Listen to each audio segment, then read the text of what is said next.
আপনি কোরবানি করার জন্য টাকা জমা করেছেন, সেই টাকা আপনি খরচ করেও ফেলেছেন।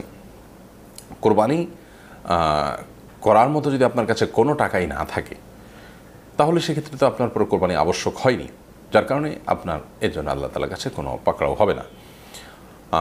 তার মানে অভাবী মানুষ যদি কোরবানি করার নিয়ত করেন এবং তার জন্য কিছু টাকাও সঞ্চয় করেছেন, বাট এর চাইতে প্রয়োজনীয় কোনো কাজে তিনি খরচ করে ফেলেছেন, তার কোনো গুনাহ হবে না।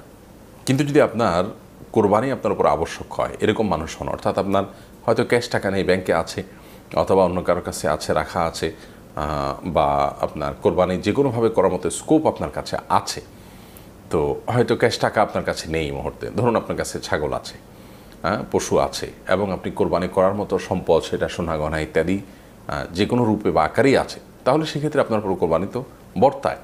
আপনি আগে থেকে কোরবানির টাকা জমিয়েছেন, সে টাকা করেন না, তাহলে অন্য কোনো থেকেই করবেন। আপনার স্বর্ণ থাকলে, রূপা থাকলে, গহনা থাকলে, আপনার মানে জাকাতযোগ্য সম্পদ যেগুলো থাকলে আপনার কোরবানি বর্তায়, সেরকম কিছু থাকলে আপনি সেগুলোকে ব্যবহার করে আপনি সেগুলোকে বিক্রি করে কোরবানি করবেন, কিংবা সেগুলো খরচ করে কোরবানি করবেন।